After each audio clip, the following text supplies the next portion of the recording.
بسم الله الرحمن الرحيم الحمد لله رب العالمين ثم الصلاة والسلام على أشرف الأنبياء والمرسلين سيدنا محمد وعلى آله وأصحابه الأخيار أما بعد السلام عليكم ورحمة الله وبركاته أنت كذب ولا ليال وحين ما أنت أبلغ سنين maantoo taariikhdu ay tahay taariikhda hijriga ah 8 bishii saddexaad bisha rabiicul awwal 1440 hijriyada kuna beegan oo waafaqsan 16 bisha 11aad 2018 muhaadarada ciwaankeedu yahay mutaabacatu rasuul sallallahu alayhi wa sallam wa mahabbatuhu raacitaanka nabiga alayhi salatu wa salaam iyo jacaylkiisa oo inoo soo jeedin doono الشيخ الفاضل شيخ مهد محمد عداد oo kamida culimada dacwada in sha Allah ta'ala sheekha ayaa muhaadaradaasi aan ku soo dhaweynaya oo inoo qaada dhigi doona inaguna in sha Allah ta'ala waxaan ilaahay ka rajaynayaa kuwii weeleeya ee ku dhaqma in ilaahay subhanahu wa ta'ala inaga dhigo sheekhana ilaahay subhanahu wa ta'ala in ilaahay u saaro miisaanka xasanaadkiisa in ilaahay subhanahu wa ta'ala u saaro kelmadda uu inoo jeedinayo iyo wacdiga uu inoo jeedinayo iyo waqtiga uu inoo soo huray taasan ilaahay weydiinaya sheekh ayaan ku soo dhaweynaya falyatafaddal mashkuuran ma'juura saanka meehan boodan naqan su'aasha aynu ka indilaaqayno hadalkeenu wuxuu noqonayaa limaada la naqtadi bi rasuulillahi sallallahu alayhi wa sallam فإن قلت هكذا فنقول ماذا مثلا قفك ضوي هذا محا النبي صلى الله عليه وسلم أي نقول ضيان لا نهي منهج كيسي وقادا لا نهي درين كيسي ورور كيسي قلبك إلا هذا وقول لي بعلايه إلا من رحمه الله سؤال شتات شواب تيد نقنيسا واحد نقنيسا ماذا ونقنيسا ماذا علمنا منه هرتم محينو كبرنا قانا بالنبي عليه الصلاة والسلام أخلاق ديسي صفات كيسي حلم كيسي شعورتيسي وروركيسي ومدد انتو نبي انو كان قانا عليه الصلاه والسلام انتنا المحبه الشيقين صدح شيء ايا والله ليال استبص عدوان كلمار مهين صدحاس waxay noqonaysaa بقدر المعرفه تاتي المحبه وبقدر المحبه تاتي الاذاعه قفكو انتو الهي سبحانه وتعالى يا نبييسا يقان وجعلانيا يا نبي صلى الله عليه وسلم markuu jeclaadana nabiga raacitaankiisa ayaa u fududaanaya sida darteed nabigeena sallallahu alayhi wasallam inuu sifaadkiisa aynu barano shucuurtiisa aynu barano manhu in arbeed ama nin gaalo oo kuwan musiibada ah oo diinta culaadinaya baa wuxuu hadal la yaab lagu sheego wuxuu yiri Muhammad rajul wa ana rajul Muhammad nin buu haabuu yiri aniguna nin baanahay farqiga noo dhaxeeya waxana la buunbuuninaysan mubaalaqada u sameynaysan maxay tahay كان العالم باو جوابي شيخ عبد الحميد كشكي انه هابان فيليا وحو كيري محمد بين الناس رجل وبين الرجال بطل وبين الابدال مثل هذا ادو اسك تيرين محمد نين بوها وحو كيري markaan ninka sheekhi nabi محمد صلى الله عليه وسلم dadka dhexdooda wuxuu rajul ragalnimadiisu dhameystiran tahay aqligiisu dhameystiran yahay fadaanadiisu dhameystiran tahay قدوة الله تعالى وبين الرجال بدل رجعنا مركز يسوي مادانا وحوها جيسي وبين الأبدال مثل جيسي أولن هذا يسوع صبحنا وحوها تصالح أيوها ولا إنه أجن النبي محمد صلى الله عليه وسلم متابعة سواها كور إنه نسق برنه إنه كقنا عنه إنه رول موديل كدقنا يا للأسف ما أنت وحى أيام دراء haddaynu dhalinyaradeena eegno iyay ku dayanayaan waxay ku dayanayaan nin gaala oo mataana maartay kubad ciyaaraya oo ilaahay ba aqoonin oo ilaahay subhanahu wa ta'ala aan garanayn buu ku dayanaya waa laga dhaadhiciyay dumarka iyo dhalinyaradu gabdhaha yar yar iyay ku dayanayaan haddii nabigeena sallallahu alayhi wasallam aynu ka warano maxabadiisa in badan ku soo celcelino majlis iyo laba iyo muhaadaro kuma dhamaanaysa waxa fududaan lahaa nabiga ila jeclaada alayhi salatu wasalaam marka rasuulkeena sallallahu alayhi wasallam hadaad eegto marka koowaad yaqiinta ayaynu ka raacayna yaqiinta kalsoonida nabiga sallallahu alayhi wasallam sidee bay ahayd waxaynu naqaanaa maanta mashruuc kasta oo la samaynayo waxay sameeyaan qolada hay-adaha ee wax nidaaminaya laba shay waxay idhahdaan alru'ya warisaala aragtida aynu ka leenahay mashruucani muxuu noqonayaa qaabkaynu u gudbinaynaana maxay noqonaysaa bal aynu eegno nebigu sala allahu alayh wasalam aragtida islaamka uu ka haystay ama siduu wax u waday qaswatu xunayn aan idhaahdo ama axsaab ayay saxaabada iyo nebigu god qoteen cadowgu waa ku hareeraysan yahay calafkuna waa yar yahay ciidanku wataana way kooban yihiin markaasaa rasuulku sala allahu alayh wasalam saxaabadii usoo ashkatoodeen waxay dhahan rasuulki ilaahay godka kan aanu qodi kari laanahay dhagax weyn baa naga hor yimi rasuulku wuxuu uhi anaa naasilun anaa ku degaaya fa akhada almicwal rasuulku markaa wuxuu qaatay mataana maaragtay madaraq weyn markaasuu dabeetana finiin kaga sii daayey markaasaa wuxuu ihi futaxa bilaadu shaam bilaadulyaman yacni caalam aad u durugsan sida bershiyan iyo romaanka oo kale ayuu tilmaamo wuxuu dhulkaasaa furan doontaan nimankii munaafiqiinta way la yaabeen waxay idhaahdeen gaajo ayay dhexda xidheen way mataana maaragtay kaadi tegi kari laayiin cadow baa ku hareeraysan cabsi ayay god la qoteen haddana waxay hawaysanayaan bershiyan iyo romaanka qara haaulaa'i diinahum kuwan diintoodii baa degtay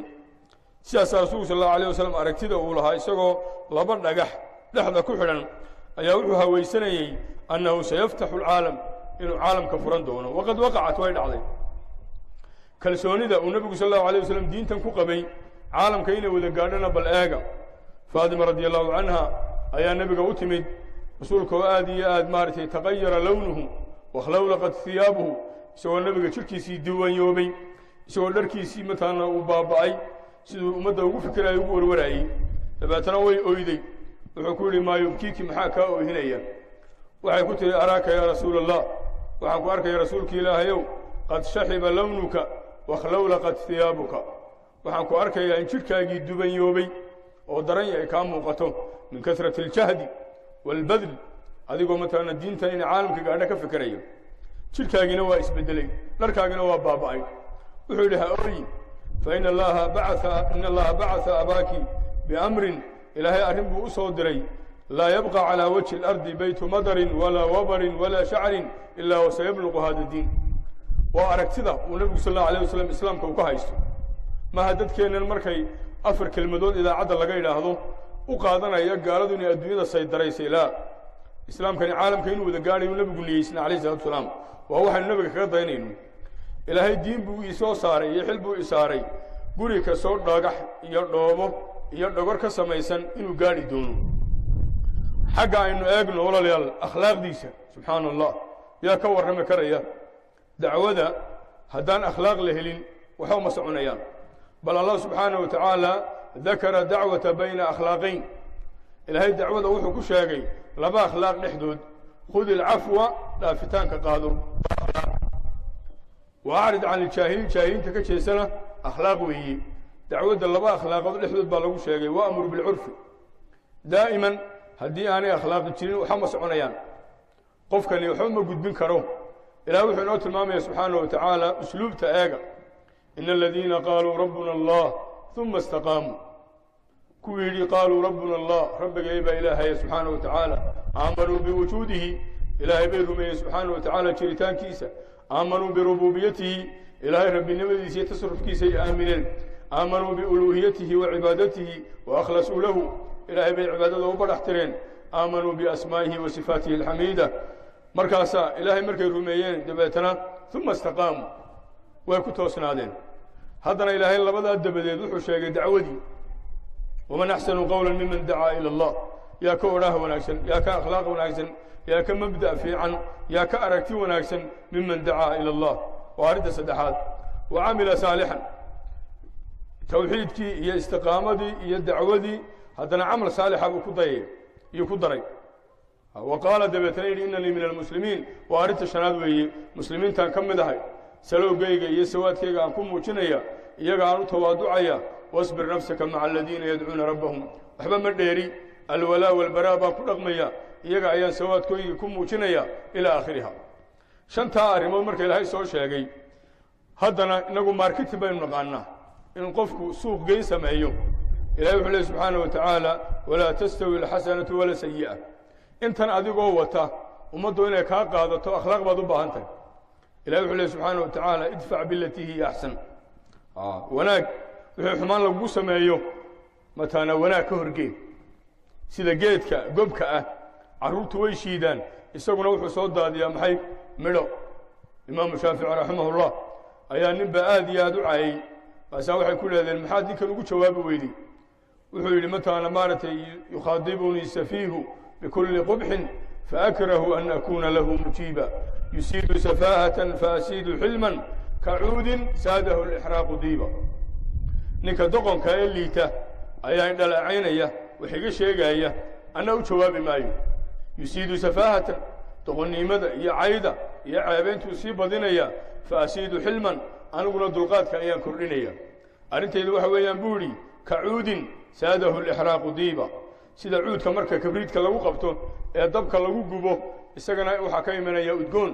waa sidaas idfac bilatii hiya axsan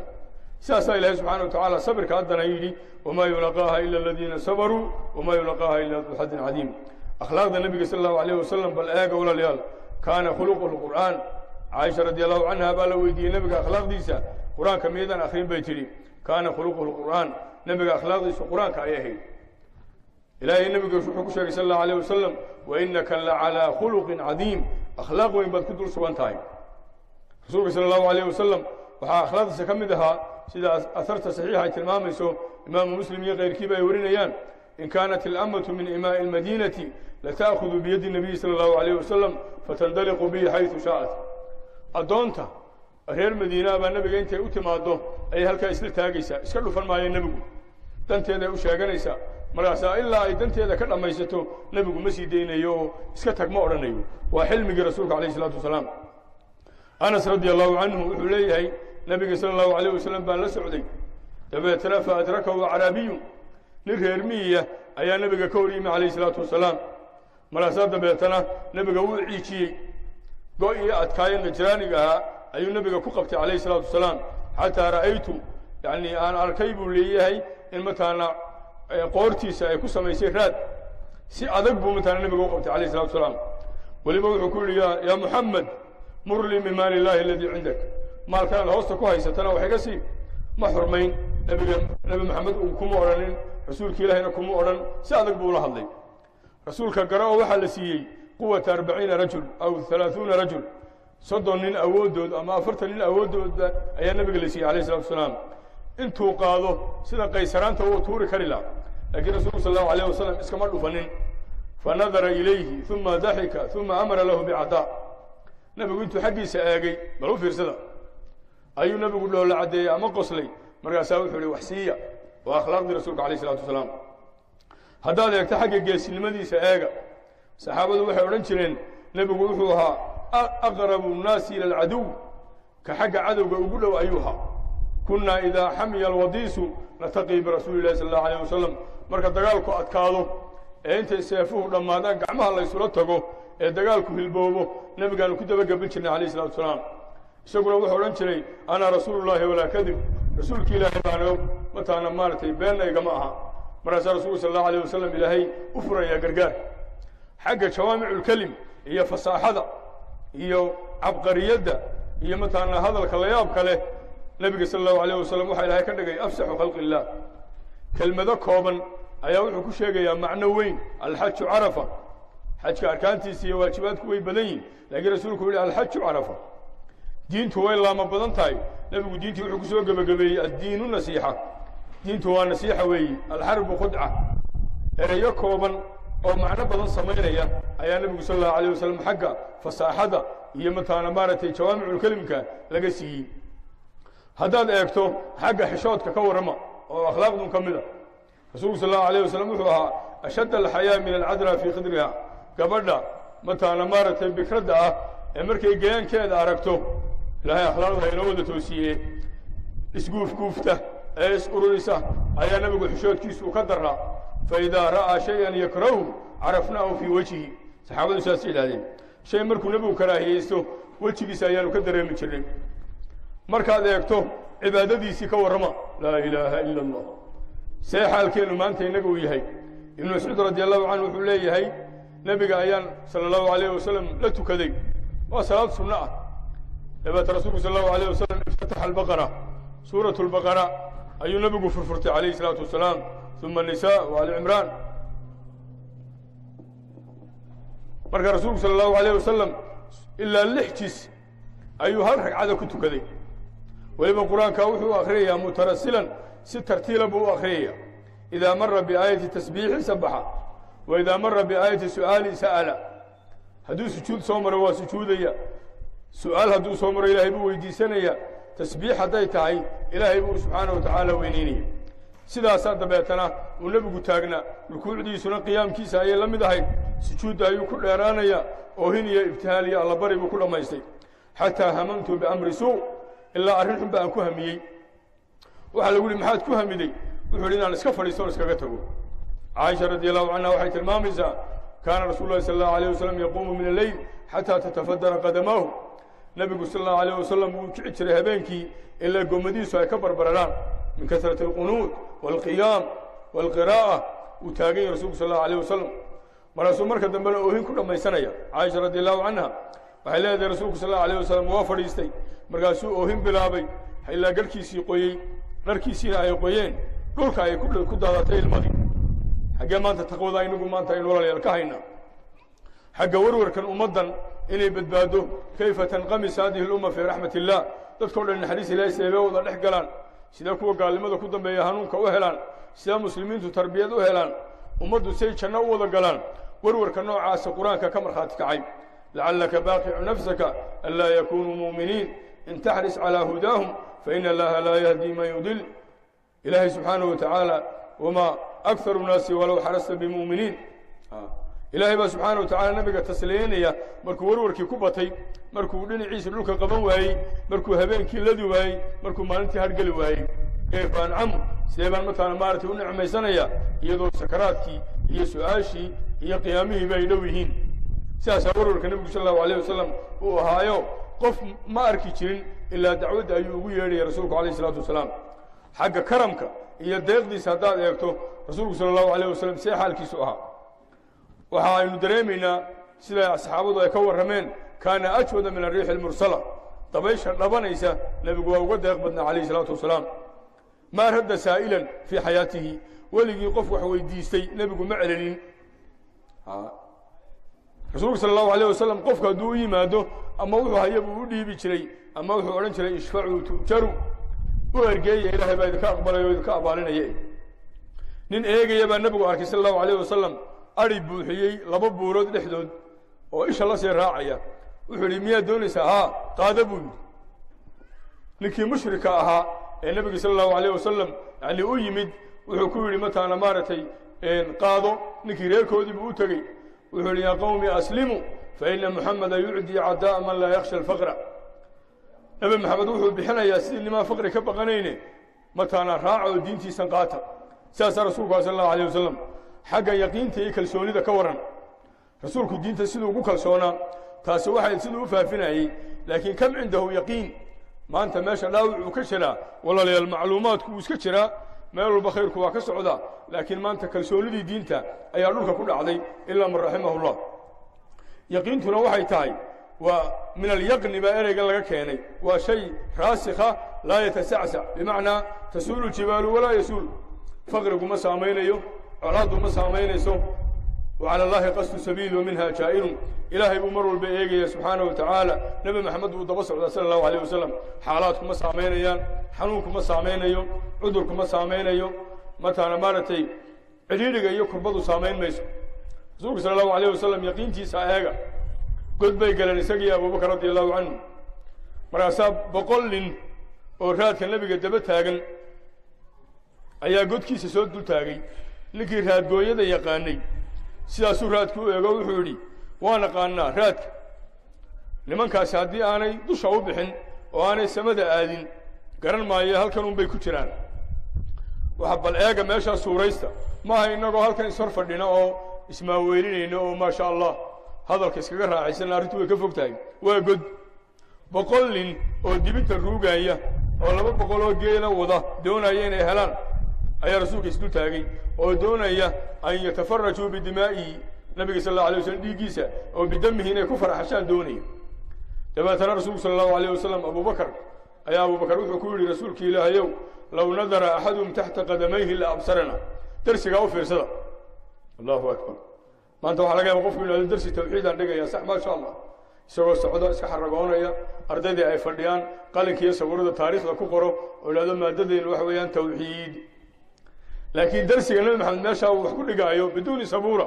projector ma jiro fasalku meeshu ma diyaarsana cidhiidhi cabsi baaba taagan wax ma dhigi lahayd waqtiga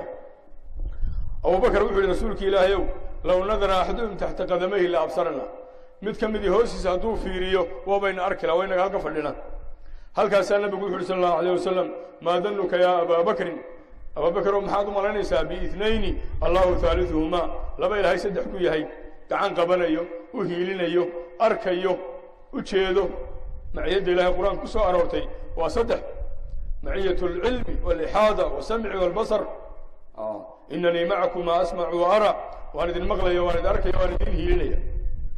maciyadda labaad waxaa leedaha waa maciyat التأyiid والnasri والcawn ilahay inuu ku gacan qabto inanii macakuma asmacu waara in allaha maca aladiina اtaqوا waladiina hum muxsinuun maciyadda saddexaad ee qur-aanka lagu sheegay waxaa leedaha waa maciyat tahdiid watawbiikh wa huwa macahum id yubayituuna maa laa yarda min alqowl inanii macakuma asmacu waara ilaahay baa ina arkaya ilaahay baa maceenna ah ilaahay baa inoo jeeda ilaahay baa ina gacan qabanaya laa taxsan ina allaha macana halkaasaa nabiga yaqiintiisa eeg waxaad dareemaysaa darsiga labaad ee la yaab kale asxaabtu way soo noqdeen dagaal bay ka soo noqdeen dabeetana dhirtii ayaa nin waliba meel ku gataatay dhacay wuxuu leeyahy jaabir radi allahu canhu nebiga waxaan uga tagnay taxta shajaratin daliila geed aad matala maaragtay u hadh wanaagsan facallaqa biha sayfahu nebigu seeftiisii buu sudhay intabihuu maciya hada alkalaam alcadiim meesha aynu u fiirsano dabeete rasuulku seeftii markuu sudhay waa iska saaxday nin mushrika oo dadkiisii jeeniga la soo mariyey oo laga soo laayey oo nebiga daba socday ayaa isi soo dul taagay saxaabadii istaqraquu fi nowm way wada seexdeen dabeetana seeftii buu la baxay nebigu waa hurday calayh isalaatu wasalaam dabeetana rasuulku intuu toosay ayaa ninkii wuxuu ku yihi takhaafunii ma iga baqanaysaa wuxuu rasuulku yihi laa maya ninkii wuxuu ku yihi faman yamnacuka minii oo iyaga kaa celinaya yactaqid oo wayadunnu wuxuu u malaynayaa ana asbaaba almowti biyadihi inuu geerida isagu gacanta ku hayo seeftiina aniga haya waad igan jiifay hoostayda jiifa asxaabtaadu waxba kaa celin maayaan yaa iga kaa celin halkuu u cararay nebigu sal allahu alayh wasalam wuxuu rasuulku yihi allah allah allah ilaahay buu cuskaday hal taclamu lahu samiya allah kol haddii macbuudow la yidhi meel kalaan jirin ilahay kol haddaad mataana waa in ilaahay marka la sheego aynu ku degnaa meesha dhaawac uu ka jira halkaa weeye meelaha qaarkood oonu marro dacwo ku marnay koonfurta meelo ka mid a baa dadka waxaa lagu yidhi markay tallaabayaan ay qaxoontiga sii marayaan ayay dadka qaarkood ku yidhahdeen un-ta wax idiin dhaama miyaa weydeen is yidhahdeen maya ma hayno waa la qoraya in caqiidadaada dhulka ku dhacday sii daa meesha maanta lagaala dagaalamaya adeer ma aha hebel iyo hebele waa muctaqadka waa minhajka waa kalsoonida waa yaqiinta waa mutaabacada waa ciddaad ku dayanaysa inaad garan weydo rasuulku sal allahu alayh wasalam allah buu yidhi dabeetana quwaddii yaqiinta ahayd ee qalbiga rasuulka ka soo baxday calayh isalaatu wasalaam ee carabkiisa soo martay ayaa ninkii saqada sayfu biyadihi seeftii baa gacantiisa ka dhacday rasuulku seeftii buu qaatay dabeetana wuxuu yidhi mataana maaragtay waxa weeye kun khayra aakhidin mid seef qaatay kii ugu wanaagsanaan noqo in nabadgeli rasuulku sal allahu alayh wasalam ninkan dhiiggiisa ma rabin markiiba wuxuu ku yidhi warwarkii qalbigiisa ku jirayoo tashhadu an laa ilaaha ila allah wa annii rasuulullah waxaa la doonayaa dacwaddeedu inaanay mawsimi noqon walaalayaal maalinta muxaadaro lagugu yeedho min heblaayo soo mar maaha 24 saacadood carabkaagu yaanu istaagin muxaadaraad ku soo socotaa gabadha mataana kula socotaa la soo hadal dacwada kala soo hadal macallinow dacwaddaadu yaanay mawsimi noqonin maalintaad fasal ku jirtuun ha hadli laa 24 saacadood baadilku uu shaqaynayo oo ma istaagayo oo ma joogsanayo innaga maxaa dacwaddeena mid maxsuuraa ka dhigay 24 saacadood gurigaaga daaciyad ku ahaw mataana maaragtay maxallu tijaaratika meeshaad ka baac mushriga ka tahay daaciyad ku ahaw muxuu ahaa suuqa haddaad maraysa daaciyad ku ahaw إن لم تكن داعية فتكوني مدعوة. هذا مثلا داعية نقوم ويدو أما نينو أدو داعي نقوم ويدو خير كذا كوجو باقي ويدو هذا بادل كلامكم مقولينيا ولولا أن ثبتناك لقد كنت تركن إليهم شيئا قليلا. رسولك صلى الله عليه وسلم وحولي ما غير سيدنا أنو رسولك إلهنا موقر ما يقول رسولك واسيسي داي عليه الصلاة والسلام تاسوا كالسوني دا ولا ليال النبي صلى الله عليه وسلم أمده كعربي رسولك صلى الله عليه وسلم متابعتي سوحا إن قفلا إلهي جل جلاله النبي هو أماني وهو كل أرتي النبي عمر جيسي لعمرك إنهم لفي سكرتهم يعمهون إلهي النبي عمر جيسي كل أرتي صلى الله عليه وسلم قرآن كهذا فرصته كسوهيل ميسيد يا محمد يدو حرف النداء لقليي والنبي مقعي صلى الله عليه ما هليسي أفر شربك صورتي محمد رسول الله مروا بالنبي وحل راعين يا رسالة ديسة يا أيها المسمل يا أيها المدثر يا رسول الله رسولك رسالة الراعينية هل كان بيدا كلام يدل بمقعي صلى الله عليه يا موسى إني استفيتك على الناس برسالاتي وبكلامي يا زكريا إنا نبشرك بغلام اسمه يحيى يا يحيى خذ الكتاب بقوة وآتيناه الحكم سبيا يا إبراهيم قد صدقت الرؤيا يوسف أيها الصديق سيدا سلمان نوح أيام مقعيس لوغو يريا نبي والبا مقعيس باللوغو يري لكن تبجيلا واحتراما وقدرا وتقديرا والنبي صلى الله عليه وسلم مقعيس مرة لوغو يري إلهي النبي صلى الله عليه وسلم قلبي سيبو داهري أو إلهي سبحانه وتعالى وشرحي نبي إبراهيم عليه السلام حولي ربي إني متى روح نسود الدقي إلهي يوم إن أتخلي قنقطه إلهي سبحانه وتعالى أنك النبي قال نمحو كوري ولا سوف يعديك ربك فترضى وعجلت إليك ربي لترضى أي نبي موسى إلى وحنو سود دقينا ترى نقطه لكن النبي قال له يريبا ولا سوف يعديك ربك فترضى نبي موسى يقول رب اشرح لي صدري ويسر لي أمري نبي لكن ما حال يقول ألم نشرح لك صدرك قلبك أوان في النبا سيدا النبي صلى الله عليه وسلم عرب كيسي بان النبي إلهي أماني وما ينطق عن الهوى إن هو إلا وحي يوحى إلهي النبي قلبك يسيبه أماني ما كذب الفؤاد ما رأى حياتي سيبا النبي صلى الله عليه وسلم لقيمي نلشي سيبا النبي صلى الله عليه وسلم لقدقي حياة محبوبة مجلبة الهداية من السماء حياة إلهي عليه سبحانه وتعالى بل النبي صلى الله عليه وسلم وحا شرد لقدقي إذا الله يعدي إلهي جعل النبي محمد يقصد وفيشه قل إن كنتم تحبون الله فاتبعوني آية العلماء وحي بحيين آية المحنة وامتحان ما يشاء الله كلا بحيا وهل كاسون إذا الله يعدي النبي محمد جعل عليه الصلاة والسلام أما سلقي سبت سنيسا سيردي سسون وليليسا ورور كيسي قلبي سي وكل بعي وحاول شرد يكليات النبي محمد نصور عليه الصلاة والسلام محبة صدح اسمك المارمي المحبة إن النبي جعلانه عليه الصلاة والسلام النبي أولى بالمؤمنين من أنفسهم حتى لبدا الوالد نبي جوا كم مدين عليه الصلاة والسلام سألته على لبدا الوالد وحي نقدين سبب وجودك إله بكسور الأحمرية لكن نبي جوا إنه لا يمد هداية أخرجنا من الدلالة إلى الهدى ومن التفكك إلى الاجتماعية هداية النبي إنه صلى الله عليه وسلم حق أمدا سدوا تربيتين أيو أكرين أيو من والكود أو إلالين أيو أنا اللي حين وجود ذا يبلو في الصدى مركي قسوة حنين أين علي أيان من كان أنصارته يرجو الحين وحين هذا لقي رسول الله صلى الله عليه وسلم قومه نبي قلت لك وإسكالك المياه أنه مركان أنصارنا هاي نكثر عند الفزع ونقل عند الدمع أنه مركان دجالك الله سهروا قادوان وبضنينا marka todobaatan ama 100 guri laga ooyayo maba ooyi jireen asxaabtii ee laga warwarsan ama laga dhintay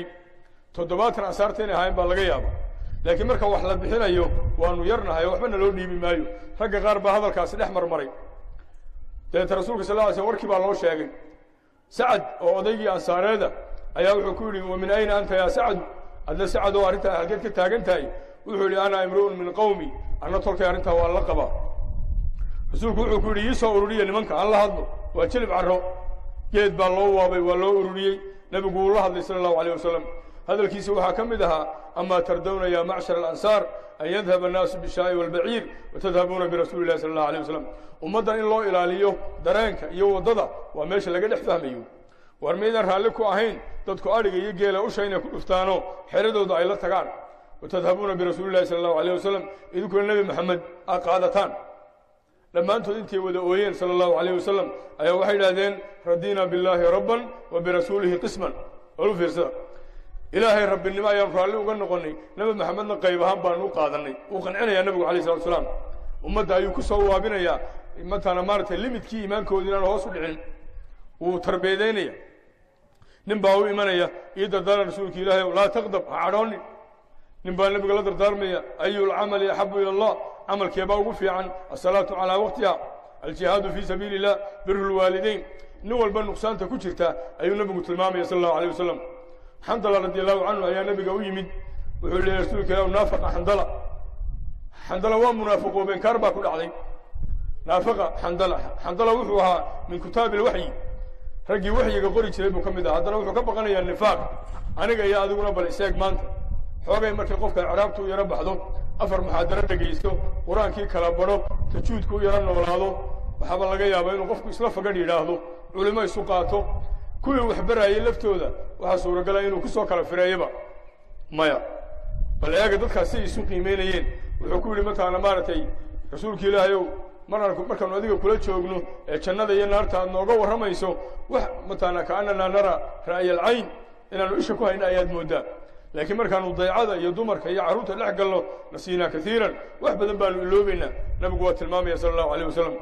wuxuu ku leeyahy low taduumuuna calaa maa antum calayhi wabidikri lasaafaxatkum almalaa'ikatu fii duruuqikum wa fii furuushikum hadal macniisu yahay haddaad sidaa ahaan laydeen oo mataana halkaa navigationka a haysan lahaydeen malaa'igtaa idinku salaami lahayd dariiqyada iyo furaashadiinna laakiin saacatan wa saacatan lirabbika wa saacatan lidunyaak saacadna danahaaga ku foof saacadna mataana maaragtay waxa weeye dacwada iyo qur-aanka iyo masaadada iyo cilmiga iyo dacwada iyo madaarista ku mashquul sidaa darteed walaalayaal nabiga sala allahu alayh wasalam maxabadiisii waxaa mad ka horaysa inaan horta aqoon u yeelano inaan abtirsimadiisii aan baranno maalin dhaweyd safar baanu yaro baxay ilaa 5 qof baanu ahayn dad mataana ehelo sasiira raacay meelo ku soo qof xanuunsan booqanayni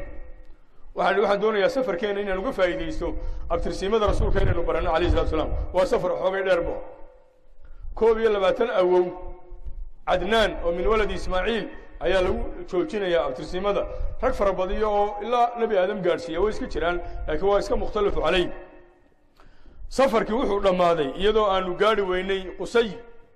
محمد بن عبد الله بن عبد المطلب بن عبد مناف ابن عبد المطلب بن هاشم بن عبد مناف ابن قصي ابن كلاب ابن مرة ابن كعب ابن لؤي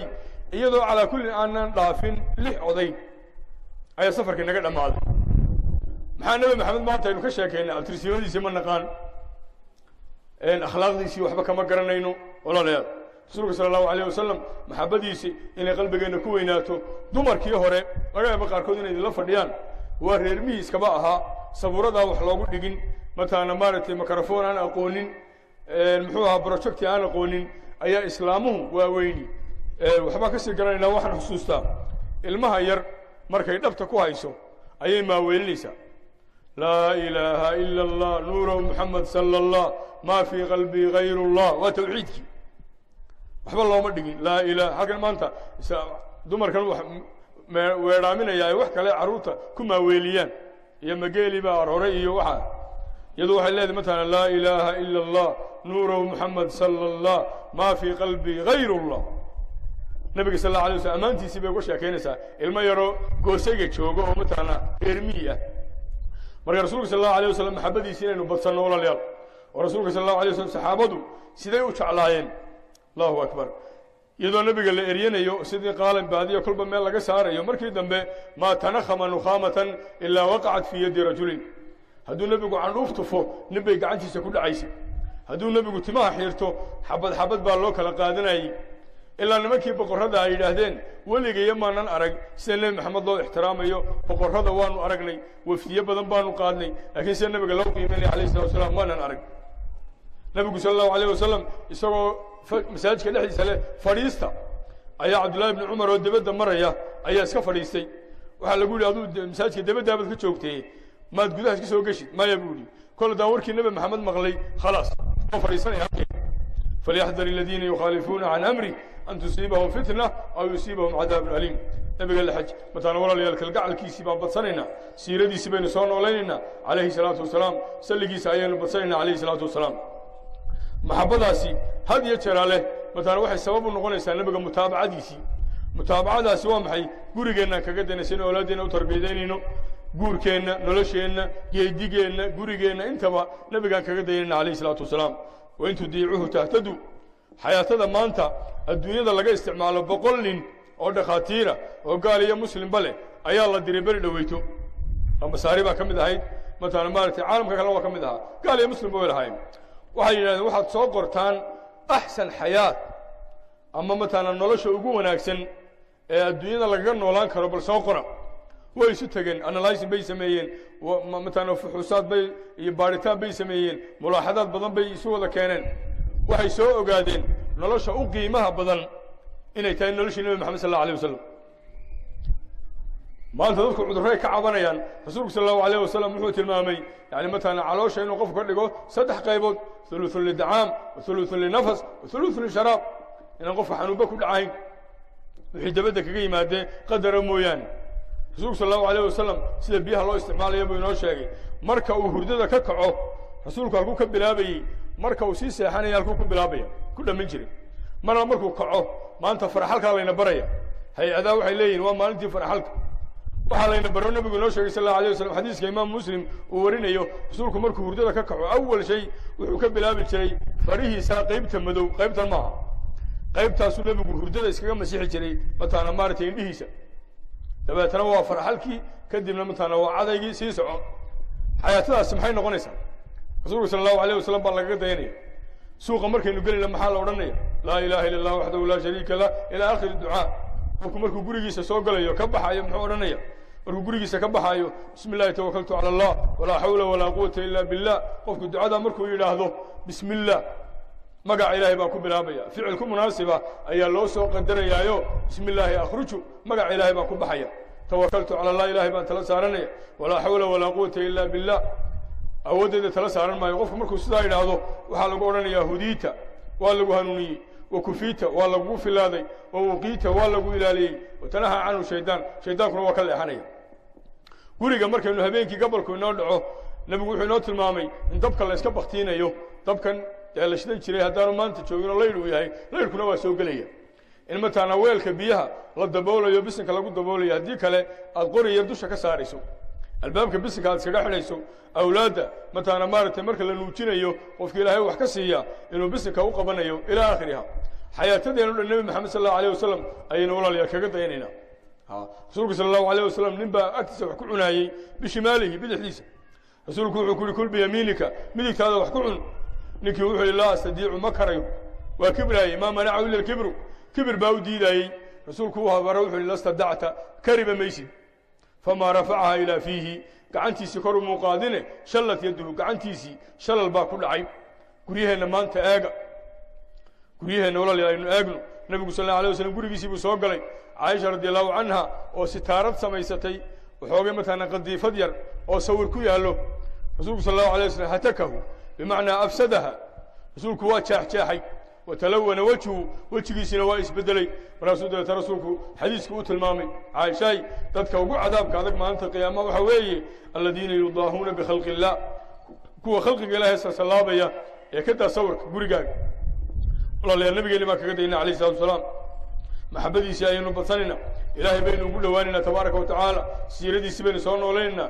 fii suuratihi shakligiisii nabigaan kaga dayayna calayhi salatu wasalaam fii sariiratihi warwarkii qalbigiisa ku jira nebi maxamed baan kaga dayayna fii suuratihi nabiga matala sariiradiisii iyo suuraddiisii iyo warwarkii qalbigiisaba nabigaan kaga dayaynaa calayhi salaatu wasalaam waynu ku liibaanna ilahayna waa ugu dhowaanayna maalinta qiyaamaha intaasaan kusoo khatimayaaye dadkao dhan markay isu wada yimaadaan iyadoo arrintu ay adag tahay oo xufaatan xuraatan qurla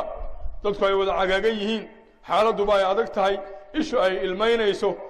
falaa tasmacu ilaa hamsa maalinta noocaasa nebigu wuxuu yihi sal allahu alayh wasalam ana sayidu waladi aadam walaa fakhr nebi maxamed wuxuu dhalay oo dhan anaa sayid u ah faanaygama aha waliwaau lxamdi biyadii yowma alqiyaama walaa fakhr calanka ay alxamdu ku qoran tahay anaa gacanta ku haya faanaygama aha aadamu waman duunahu taxta liwaa'i yowma alqiyaama walaa fakhr nebi aadamiya wuxuu dhalay oo dhan maanta qiyaamaha anay hoos imanayaan faanna igama aha anaa khadiimuhum idaa unsituu markay dadku wada aamusaan ay wada foorarsadaan sidii ida roob hayo anaa u hadlaya wa anaa waafiduhum wa anaa qaa'iduhum idaa wafaduu dadku markay coogaan ay mataana maaragtay arrintu ay ciin daaqdo aniga ayaa hor socon doona ayuu nebigu sala allahu alayh wasalam wa anaa shaaficuhum aw mushaaficuhum idaa xubisuu idaa ya-isuu markay dadku quustaan anaa u shafeeco qaadaya ayuu leeyay nebigu sala allahu alayh wasalam ambiyadii kalea loo tegaya nebi aadam wuxuu leeya maya wahal akhrajatkum min aljannati ilaa khadiicatu abiikum hadal macnihiisu yahay aabbihiin gafkiisii baa ayaa idinka soo saaray maanta iga taga ilaahay cadho aan weligii cadhoonin buu cadhooday dib nuu cadhoon ahayn nebi muuse u tegayaan waa cudur daaranaya nebi nuux bay u tegayaan way cudur daaranaya dhammaan ambiyadu yactadiruun way cudur daaranayaan meeshaa u fiirso nebi maxamed aynu dabagalno macnaheedu waxa weeye maalintaa shafaacadiisa aynu ku guulaysanno allah aynugu daray amiin dhaha ilaahay ayna waafajiyo nebigu sala allahu alayh wasalam ayaa loo iman doona markaasaa rasuulku wuxuu odhan doonaa anaa laha anaa arrintaa iska leh fayasjud ilaahay buu ammaanaya fayuftaxu lahu waxaa loo furaya min almaxaamidi wahanaa wallahu biha caliim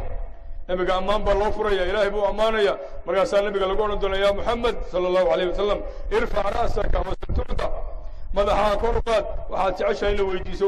waa kaa mataana aqbalaynaaye washfac tushafac erge maanta ergadaada waa la aqbalayaaye rasuulku markuu madaxa kor u qaado laa yadkur faadima walaa caaisha walaa min ummahaati almuslimiin ma sheegayo rasuulku wuxuu odhan doonaa ummatii ummatii ummatii ummaddan maanta kala wada dudaysa ee kala wada yaacaysa ee heshiiskeedii yaraaday ee mataana magacyada sheeganaysa waa nebi maxamed ummad buu abuuray nebigu sala allahu alayh wasalam ummad buu ururiyey kooxa ma ururin magacyo ma sheegin ma ansala allahu biha min suldaan nebigu wuxuu sala allahu alayh wasalam ururiyey ummad wa qaala ina lii min almuslimiin islaamnimo ku faanaysa abi lislaamu laa aba lii siwaahu id iftakharuu biqaysin aw tamiimin salmaan radi allahu canhu wuxuu odhan jiray abi lislaamu islaamnimada aabba aniga ii ah macnaa waa maxay iyadaan u noolahay iyadaan difaacanaya iyadaan mataana maaragtay u dagaalgelaya iyada ayaan u dadaalaya iyadaan qiimaynaya iyada ayaan baranaya iyadaan xabiibkeeda aqaanaa ku xidhiidhinaya cadowgeeda aqaanaa ku colaadinaya hada huwa almaqsuud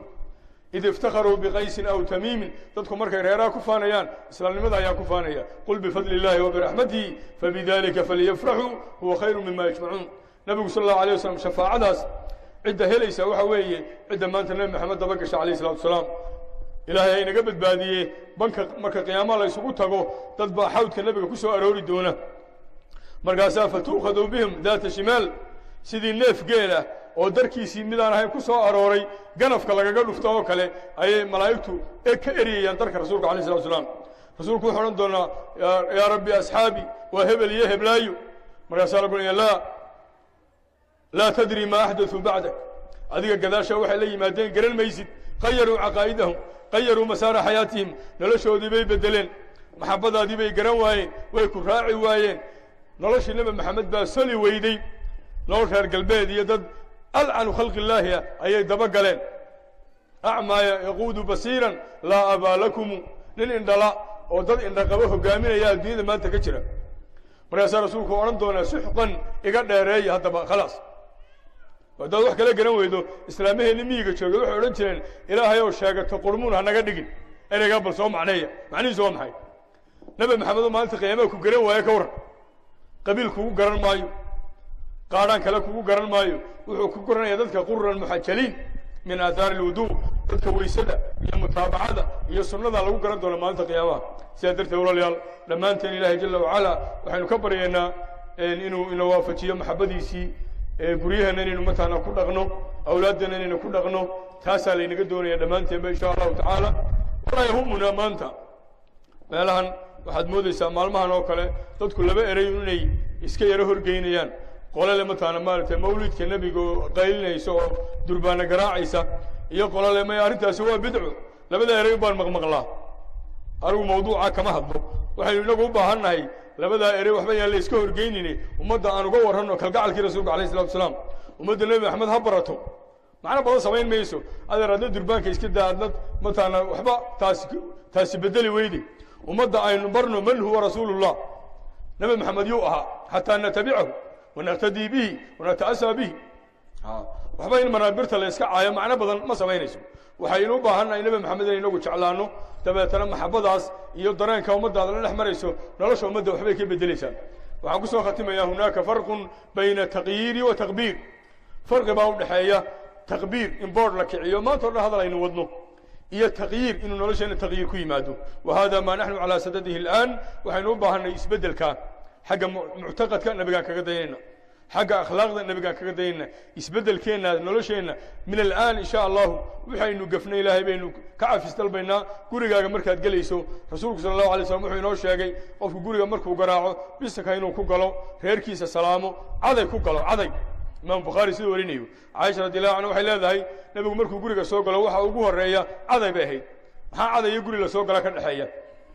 sidaa darteed waxaan ka wada baarak allah fiikum aynu sunnadiisii barana dhammaanteen ka sheegaya ka loo sheegaya walaalayaal way u baahan yihiin ilaahay baana waafajinta iska leh allah ina waafajiyo danteennabana allah ina garansiiyo daacadiisana allah ina waafajiyo diinta fahamkeedana allah inooga furo hada wabillahi towfiiq sala allahu wasallam wabaaraka calaa sayidina maxamed wajazakum allahu khayra aljaza